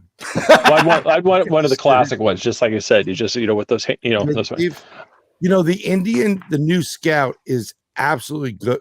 The Indians are cheap. They're pretty gorgeous. Scout. Not when you get up to the Big Chief. No, I'm not talking like a 2023 one. I'm talking like one from the 1950s. Oh, well, then you're still talking about it. That's so Paul said, yes, I am talking a mortgage payment. Yes, because the one, if I was ever to get one, I want those ones where it's a nice leather wide seat on the springs. I'd want one of those classic style. Like I said, that's what I would want to ride. I don't want with windshield and CD, CD player, DVD. Mine basically rides itself. I steer it, but it basically rides itself. I don't want a trike with autopilot. That's just. It's like, are you really a biker at that point? Come on. Let me tell you something. Don't go there. Don't go there. I'm on a trike with cruise control. It's like, it's like, are you really free? When you're old like me, you're allowed to have a trike. Yes. Yes, it is. Got to make exceptions. I don't have a trike yet. I still got two wheels, and I'm gonna have two wheels for a while. Whoa! That breaking news from Derek. I just Kissinger just died. He's just dead. That's what it is. They had Kissinger died today. That's one of the power players. Just went down. Oh, it looks like the Emperor of the Dark Side just took a bite. So Yeah, for anybody that doesn't know, he was behind a lot of things that, yeah, wow. So yeah, we need that thing. Breaking news. Yep. Yeah, wow. That's I can hit the censor button a couple of times, but it's just not going to sound the same. no. It would be one of those. It's at this point. I mean, do we say condolences or do we throw a party? I don't believe he is worthy of any real respect, and I'll leave it at that. I've already forgotten about him. Yeah, it'd be pretty much the state of South America is one of his creations. And the bullshit in China is also part of it too. Yeah, that's wow, that's crazy. Yeah, everybody, once again, please help Paul feed himself this holiday season. I'm going to have to go out and sell my ass to old ladies. Yeah. Do you want to see Paul on a street corner again? Out there, getting at the bingo parlor? No. Buy his book, please. You're gonna make me go to the old folks' homes. I'm gonna put him up in the Evil Knievel outfit. No, bite me there, Ryan. I'm gonna put his head on the Evil Knievel. Yeah, no. But Paul, is it too early for a Kissinger joke? No, it's not, Stevie Strings. No, let's go. Yeah, no, that's one of those things. If you got it, that's why I said it's like you don't want to talk ill of the dead, but it's the same thing too. He is one of those, right? He's right up there with me with like Woodrow Wilson and other people, right, too, where the negative is way up here and the positive is way, way down there. And it's just, yeah. Yeah, no, so I'm not a fan. Yeah, no, he's one of those. He's right up there. But yeah, one of when people say who is they, he was one of they. Yeah, he was one of the they. You say the powers that be. Oh, this episode's going down. Yeah, we're gonna be taken down. Yes. So once again, like you said, all this distraction is just keeping us from feeding this poor man. Remember, yes, Amazon.com, Paul Ieson, Mortals Among Us. Start with Life as a Human is the first one, correct? Yep. That is the first book? Immortals Among Us, Life as a Human. Yes. Okay. So that is Twisted Life, Time Slips, Reality Shifts, and Aliens. And let me tell you something. When you buy this book, it's a thick book. It's a lot of book, and you're gonna get your bang for the buck for it. Fairmark, hey, how are you? This book is 200 some odd pages long. This book is probably 80 pages long. And do you have the large print ones for Al available yet? They are both large font. They're both in large font. The large font. You don't have to see the people. And they're both you can get them as ebooks too. Yeah. That's awesome. Like I said, you can go to Google and get them. Scott, how are you, sir? I'm trying to get them in the libraries, all the libraries, but we'll see. It's going to take some time. Spaced Out Radio's on here. Here. Sorry. I do know, and I do understand. I can get it that some people, they can't afford to fucking spend $10 on a book. Oh my God. That's how bad things are. That is Dave Scott in the house. Yes. Welcome, sir. Yes, we got to get you on, Dave. Dave, we want you on the Three Beards. You got to come in. Well, that's what for the people that can't afford the $10. I said if you have an e-reader, if you have a thing, download the Kindle version. It's $2.99. Yeah. Yep. You can afford $2.99. That's a couple. And if I'm not mistaken, you actually get a better cut from that than the actual paperback version. Not true. Not true. So not true. If you want, because I have a publisher, so yes. I don't get a better cut. I get 60% from my publisher. Okay, so get the thing if you can't afford the $12.49, but if you can't afford the $12.49, get that one. He gets more money out of that one. So, like I said, remember, we're all about feeding Paul this Christmas season. You know, That just way I don't come to your door and knock on it and say, "Will you please feed me?" wearing nothing but his Immortals Among Us book. Yeah. I'm not wearing pants right now. You don't believe me? I'll show you. And if you buy the whole set, he'll dance like Buffalo Bill in and that's what he'll say to you. So he'll rub the lotion on your skin, otherwise you get He gets. Hey, we really appreciate that you just subscribed. Thank you very much. Really appreciate. Thank you, Dave, for yeah, your definitely. Hey, Dave. Sorry, that's an open invitation for you to come on. Dave, do you realize they're spaced out, dude? Where'd he go? He's there. Oh, he's still there? Okay. Yeah, Dave's still there. This is Arizona Tramp, dude. Swamp gas. Swamp gas. Here, I'll give you a hint. There, swamp gas. Yeah, so this. Black Yeah, this is one of swamp those things. gas.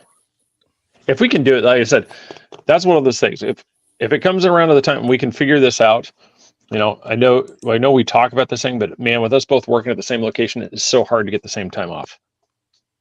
It's one of those. If we can ever figure this out, you know, I would love to take you up on that offer and come up there and just. Even if all of us can't have the cigar or something like that, I'll sit there and I'll have the glass of water with you in solidarity. Plenty of time to figure it out because right now, it's 20 degrees outside. Yeah. You got to do it when it's warmer, but No, that's my spring, type. summer, fall. That's my type of weather. That's my type of weather. Scissor, who's going to say that they were abducted by aliens? That's it. One calls, takes off the time. The other one says, dude, I was driving down 95. Fucking aliens, man. They returned me naked. We forgot Kat. She was my news girl. Yeah, she was like they had a great news girl on Swamp Gas. She was my news girl. That's where she got her start, by the way. Yes, she did. My news girl. That's awesome. Do you miss it? Do you miss doing the shows? Sometimes, and then I remember all the drama between people. So. Yes, that's as far as I'll take it without pissing somebody off. No, I understand. It's the thing. It's just going back there. It's amazing just how things, you know. It seems like it should just be just easy. Just come and talk, and then everybody. It's like, man, things just kind of blow up out of nowhere. Been better if we had the StreamYard thing back in the day. It would have been a lot better.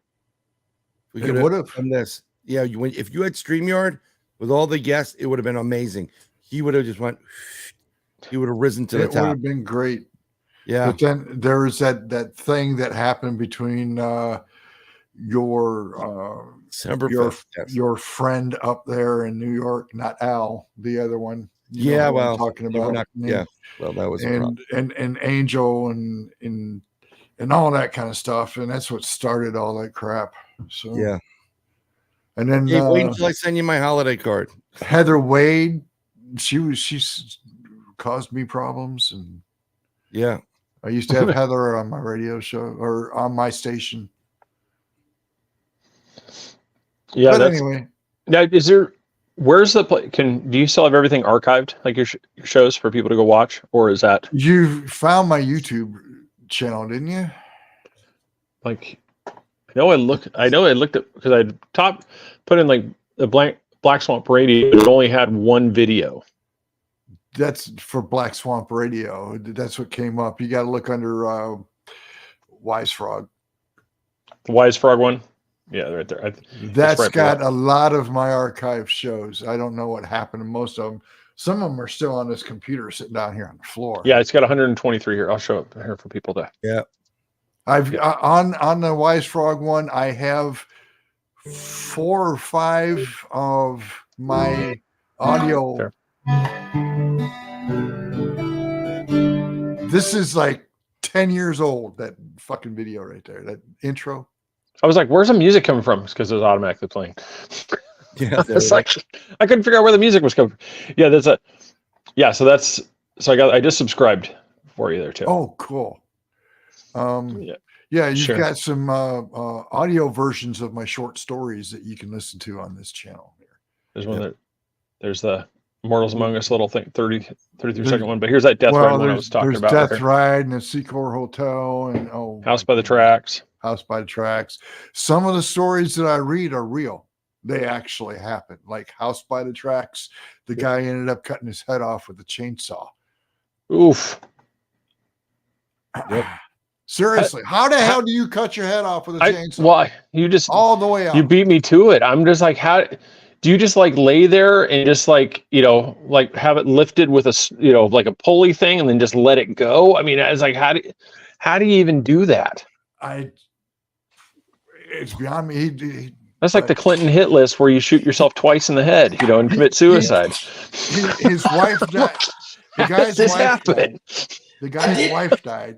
And then he killed you got to read the story, but he ends up killing his family, and then he kills himself. But you got to read the story.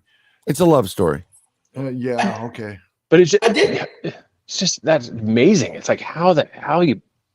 I meant to tell you that, Craig. I did some research on that. They have a trigger called a combine trigger. When you pull it once, it fires, and then when you release it, it fires. So somebody shooting yourself twice is in the back of the head. I mean, if you hold the gun back here, boom, and now you release the trigger, boom, it fires again. So I mean, it's not super unbelievable. Except for the fact that it's not up close, point blank shot. I mean, if it's yeah. See, we have a whole other show on that one. Yeah, I would think so. Join us for our 48-hour mystery series. Yes, that's a whole nother topic. Speaking of shooting, I was talking to Craig today. I'm sitting at the Wawa on 441, and I see a monk in his trunk, and he pulls out an AR. You see what? Huh? There was a Buddhist monk. He went to his car, opened the trunk, was fumbling around with something, and he pulling out an AR and puts it to the side so he can get something out of the rest of it. Only in Florida. A Buddhist monk. He wasn't a monk if he was pulling out. Buddhist monk strapped. He had an AR in his car. You should have took a picture of it. A Buddhist. I know those. They know kung fu. I don't. I stepped in kung fu. I don't know. I think when you see something like a Buddhist monk pulling rearranging an AR, probably is not the best time for a paparazzi moment. I mean, if you're far away, I mean, I zoom in on certain shit. I wasn't that far away. Yeah. You could have hit me with some incense. All right. Well, Paul, man, I really appreciate you coming on the show. Yes, sir. Thank you. Well, it was fun. Well, good. That's the thing. That's if I can walk away and everybody had a good time. That's we've done our job. And that's we've done our job. Yeah. But once again, please, everybody, Amazon.com. Feed this man this holiday season. Make this a magical holiday. Please, I'm so hungry. So tired of begging at the bingo parlor. Oh, you wouldn't believe it. On Facebook, man, they've got all these author groups, and they're filled with nothing but spammers. Yep. So you're basically trying to sell your book to other authors and spammers. Debbie, just rewind. Trust me. Yep. It's available. Debbie, you made it. Yeah, you'll enjoy this one. But yeah, definitely. Good one. Hey, Debbie. This will be just as good as in replay as it was live. Yeah. Oh yeah. Yeah. We respond to comments and stuff that people make during the replays. So it's not. So yeah, don't hesitate to make comments. Like I said, we'll still chime in. So, but yeah, definitely. Thanks again. Like I said, go to Amazon.com, Paul Ieson as well, and then we'll keep working on them. Maybe we'll get that book plate. I think going here too, where we can get that signature from him too on a book. Yeah, I think I'll just go buy some stickers. There you go. Yeah, I'm gonna send him the thing. It's like if you're expecting, it'll be Hello Kitty from the Dollar Tree. It'll just be some like random sticker pack. You'll sign it and send it. That might be your thing. Where everybody does like these fancy ones. Yours is just going to be those random sticker packs where you don't know if it's going to be a frog, it's going to be a spaceship, it'll be Hello Kitty. It's just be whatever sticker you grab. Hello Kitty's a frog, and I got a plant. It'll be like a bank. Some porn. Yeah. I think I know where he got that sticker pack from. Magic. Yeah. Oh my God. All right. Well, everybody, thank you again for watching. Please, Yes. Sebek, we have man, he's been on here several times. He'll be back next week. Joey Medea is going to be with us next week. So I said that'll be we'll be talking to him, catching up with him. It's been a while since we've had him on. I think the last time was when I was off the show, and Chris and Austin were doing. I think that was the last time Joey was on the show. So it's been a little while. I think probably a year and a half I've or never so. met Joey. But yeah. So all right. Well, we've got homework. Homework cut out on us and doing some little reading. So that way we can get back to Paul about what the stories are like. So I definitely Twisted Life. I go because I want to learn more about why his parents will not tell him his heritage. So it's like that is that book, right? The answer. That is that book. Yeah, that's. All right. Oh my God. You want to know a question why I never really cared? Honestly, I never really cared. You got to understand my mother, and she's a real piece of work. There's a word for her. It starts with a C. Oh. So seriously, I haven't talked to her in 25 years. Because of so now she was the off-world, right? Your mom? She's off. Okay, it was your dad that was my grandparent. My dad was human. He was Italian and Scottish of all things. So man, even spacefarers are going for the Mediterranean dudes. That's like, man, us guys, and like I said, those other guys just can't catch a break. It's always those European guys just picking up all the chicks. Well, it has to do with the thing, you know what I'm saying? Yeah. It's all about the language, isn't it? They just start speaking the flowing European dialects, and all of a sudden the spacefaring ladies swoon. It's like, we just can't catch a break. Captain Kirks of the U.S., right? The U.S. of the world, right there. They're all residing in Europe. They're getting all the alien chicks. Yes, sir. So, all right. Well, thanks, you guys, everybody. All right. Appreciate it, and we will see everybody. Like I said, make sure everybody goes to ERT Radio, ERRT Radio, Mixler.com. Set up your account there. It takes just less than 2 minutes to do all that. It's free, and then you can just follow ERT Radio as well, and then just listen to replays of ours, which we're rebroadcast every Wednesday at 11 p.m. So, thanks again, Maon. Thank you for the stars. Appreciate everybody's subscriptions. Everybody that just like, share, and subscribe. That it doesn't monitor. Save the money for Paul. Buy his book. And just like, share, and subscribe to us right now. Get us to that 1,000. That's once we can get to that part. That's that's going to really help. Definitely. So just definitely everybody do that. And so like I said, just once, thanks again, everybody, for watching. Susie, I said great interview. She really, really enjoyed it. Thank you, Paul. Yeah. Oh, that's awesome. Definitely. Marv. Ribbit. All right. Well, thank you guys again. Appreciate it. And we will see everybody on the next one. All right. All right. Good night.